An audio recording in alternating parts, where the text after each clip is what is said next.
Hi all welcome back to Ramya Kumar creation. ಇವತ್ತು ಊರಿಗೆ ಹೋಗಬೇಕಾಗಿತ್ತು. 3 ವಾರದಿಂದ ಅಂದ್ಕೊಂಡು ಹೋಗೋಕ್ಕೆ ಆಗಿರಲಿಲ್ಲ. ನಮ್ಮ ದೊಡ್ಡಪ್ಪಂಗೆ ಬೇರೆ ಹುಷಾರಿರಲಿಲ್ಲ, ನೋಡ್ಕೊಂಬರ್ಬೇಕಾಗಿತ್ತು. ಹಾಗಾಗಿ ನಾವು ಊರಿಗೆ ಹೊರಟಿದ್ದೀವಿ. ಲೇಪನ್ ಇವತ್ತು ಸ್ಕೂಲಿಗೆ ಕಳಿಸಿರಲಿಲ್ಲ. ಲೇಪನ್ ವ್ಯಾನ್ ಬರೋದೇ 2:15. ಹಂಗಾಗಿ ನಾವು 2:15 ಮೇಲೆ ನಾವು ಊರಿಗೆ ಹೋದರೆ ಅಲ್ಲಿ ನಮಗೆ ಬಸ್ ಸಿಗಲ್ಲ ಊರಿಗೆ ಹೋಗೋಕ್ಕೆ. ಹಂಗಾಗಿ ಬೇಗನೆ ಹೊರಟ್ವಿ. ಇವತ್ತು ತುಂಬ ಜರ್ನಿ ಮಾಡಬೇಕು, ಒಂದು 3-4 ಬಸ್ ಹತ್ತಿ ಹೋಗಬೇಕು. ಅದೇ ಬೇಜಾರು. ಓಡಾಡೋದೇ ಒಂದು ಹಿಂಸೆ, ದೂರ ಇರೋದೇ ಒಂಥರ ಬೇಜಾರು. ಒಂದೊಂದ್ಸಲ ದೂರ ಇರೋದು ಒಳ್ಳೇದು ಅಂತಾರೆ ಕೆಲವರು. ದೂರದಲ್ಲಿದೆಯಾ, ನೆಮ್ಮದಿಯಾಗಿದೆಯಾ, ಸುಮ್ಮನಿರು ಅಂತ ಕೆಲವರು ಅಂತಾರೆ ಫ್ರೆಂಡ್ಸ್ ಎಲ್ಲ. ಆದರೂ ನಮಗೆ ಹತ್ರದಲ್ಲಿರಬೇಕು ಅನ್ನೋ ಆಸೆ ನಮಗೆ.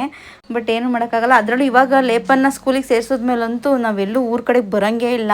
ಅವ್ನು ಸ್ಕೂಲ್ ಕಳ್ಸೋದೇ ಆಗುತ್ತೆ. ಸ್ಕೂಲ್ಗೆ ಯಾವಾಗಲೂ ರಜಾ ಹಾಕ್ಸೋಕ್ಕೆಲ್ಲ ಆಗಲ್ಲ. ನಾವು ಕೂಡ ಮನೆಗೆ ಬಂದ್ವಿ. ನಮ್ಮಮ್ಮ ನನಗೆ ಇಷ್ಟ ಅಂತ ಮಜ್ಜಿಗೆ ಸಾರು ಮಾಡ್ತಾ ಇತ್ತು. ನಮ್ಮ ದೊಡ್ಡಪ್ಪಂಗೆ ಈಗ ಆಗಿರೋದು ನೋಡಿ ನಂಗೆ ಸಿಕ್ಕಾಪಟ್ಟೆ ಬೇಜಾರಾಯಿತು. ನಾವು ಇವ್ರನ್ನ ದೊಡ್ಡಪ್ಪ ಅನ್ನಲ್ಲ, ಅಪ್ಪ ಅಂತೀವಿ. ತುಂಬಾ ಅಂದರೆ ಸಂಕಟ ಆಗುತ್ತೆ ಈ ಥರ ನೋಡೋಕ್ಕೆ. ನೆಕ್ಸ್ಟ್ ವ್ಲಾಗ್ ಇನ್ನೂ ಕಂಟಿನ್ಯೂ ಆಗುತ್ತೆ ನೋಡಿ.